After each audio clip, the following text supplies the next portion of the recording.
कि केरल के आगे समुद्र आ गया, लोग कहते नहीं तो अरब में जाके लड़ते चुनाव, जगह ही नहीं बच रही थी इनको, भारत खत्म हो जाता हूं। और उस चुनाव की धमक ऐसी हुई कि दोबारा जब वापस चुनाव का मौका आया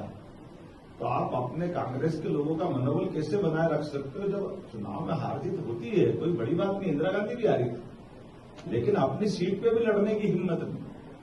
और उससे बढ़कर और एक तमाशा देखो आप कि जो जीत रहे हैं वो सीट छोड़ के भाग रहे हैं। सोनिया गांधी जी को क्या कष्ट है, इस उम्र में कोई बहुत अंतर नहीं था, लेकिन सोनिया गांधी जी जीती हुई सीट छोड़ रही और एक हार के भाग गए। तो आप मैदान तो वैसे मनोबल कार्यकर्ताओं का बनाओगे कैसे?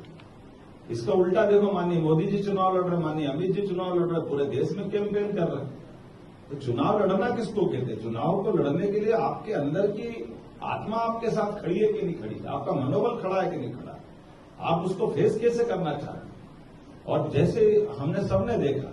अब ये कोई कारण नहीं बनता कि मध्य प्रदेश के अंदर समाजवादी पार्टी से कांग्रेस गठबंधन करे, लेकिन ये कांग्रेस का डरा हुआ अंदर का जो चोर है, जिसने पिछली बार की पटकनी, उसके पहले की पटकनी लगातार खाते हुए ये मजबूरी के चक्कर में, और हमने देखा कि वहां तो गठबंधन में दे दी और बाकी जगह 29 में से पहली बार 27 आज तक कभी ऐसा नहीं हुआ कि 29 की जगह 27 के चुनाव कांग्रेस ने लड़ा। आजादी के बाद ये बड़ा नया इतिहास बना है कांग्रेस, और उसके बाद भी कितनी सफाई से, मैं तो समझता हूं कितनी हिम्मत जुटा के बोलना पड़ता कि हम बहुत दमदारी से लड़े। कभी इतना ही बोल दो लड़े कितनी सीट पे, तो दम तो वैसे ही निकल गया जिनका बराबर की सीटों पर लड़ने का दम नहीं है। वो दमदारी किसको कहते हैं? ये शब्द बदलना पड़ेगा आजकल दमदारी का। दमदारी दारी मतलब दम तो होना चाहिए आप में। तो ये जो वर्तमान का चुनाव, और मुझे इस बात की प्रसन्नता है कि हम सब कार्यकर्ता होने के नाते जहां जिसको जिस जगह में दिया मौका, उस तरह से क्या मध्य प्रदेश का चुनाव हुआ है, 1, 2, 3, 4 चारों चरण के चुनाव में एक के बाद एक के बाद हमारी अपनी ये भाजपा है। और ये भाजपा बाकी लोगों के लिए ये प्रमाण है कि जो हमने नेतृत्व में पीढ़ी परिवर्तन का जो समय भाजपा चुनती है और पीढ़ी परिवर्तन को जो स्थापित करती है, ये नए खून को, युवाओं के भरोसा को और बदलते दौर में लोकतंत्र को गौरवान्वित करने का मौका भी रहता है कि एक तरह से हमारी टीम तो ये तुलनात्मक रूप से तीसरी पीढ़ी की आ गई, लेकिन कांग्रेस पहली पीढ़ी को नहीं छोड़ रही। उसी प्रकार से जैसे बंदरिया अपने बच्चे को मरने के बाद भी नहीं छोड़ती,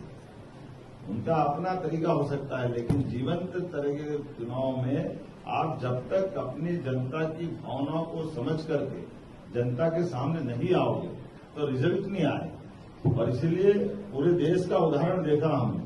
कि दोपहर 2 बजे, 12 बजे, 1 बजे, 43, 46, 47, यहां तक कि मैं 48 के टेम्परेचर पे भी दिन में 12 बजे जब रोड शो कर रहा था, तो भाजपा के कार्यकर्ता उस तपती धूप में भी धूमधाम से जनता के बीच में कल साथ में थे। अमृतसर में भी 47-48 का टेम्परेचर हुआ, लेकिन यहां से पूरब से लेकर पश्चिम, उत्तर से लेकर दक्षिण तक हर जगह जिस प्रकार का माहौल दिखा है, मैं मान के चलता हूं कि मोदी जी की सुनामी चल रही है।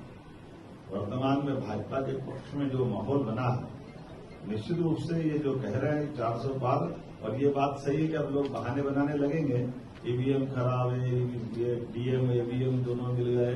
पता नहीं क्या क्या करेंगे। लेकिन मैं आपके सबके माध्यम से आपका आभार भी मानता हूं, धन्यवाद भी देता हूं कि इतने बड़े चुनाव अभियान में, और ये अच्छी बात है सभी पार्टियों के लिए, राज्य के मुखिया होने के नाते से मैं कहना चाहूंगा कि सभी दलों ने मिलकर के आपस के अंदर हमारी अपने अपने चुनाव अभियान के दरमियान आपस में संघर्ष की नौबत हमारे यहां नहीं आई। हम अपने अपने ढंग से चुनाव लड़ते रहे, अपने विचारों की लड़ाई, और इसलिए मध्य प्रदेश की जो गौरवशाली विरासत थी उसको बनाए रखा है। एक दूसरे के लिए चुनाव में बोलना अलग बात है, लेकिन व्यक्तिगत कटुता वाले जो घटनाक्रम को सभी कार्यकर्ताओं ने टाला और बहुत स्वस्थ वातावरण में अपनी अपनी बात रख करके कहने का मौका दिया, और उसका परिणाम यह आया कि हमारे चारों चरण में एक भी किसी भी पार्टी के साथ किसी प्रकार का परस्पर कोई मनमुटाव हो जाए ऐसा अवसर नहीं आया। मैं धन्यवाद देना चाहूंगा पूरे प्रदेश की जनता को, विपक्ष वालों को भी धन्यवाद दूंगा। हमारी जवाबदारी पक्ष की होती है तो विपक्ष की भी जवाबदारी, जिनने दोनों तरह से इसको निभाया। मेरी अपनी बात तो खत्म हो गई, अब ये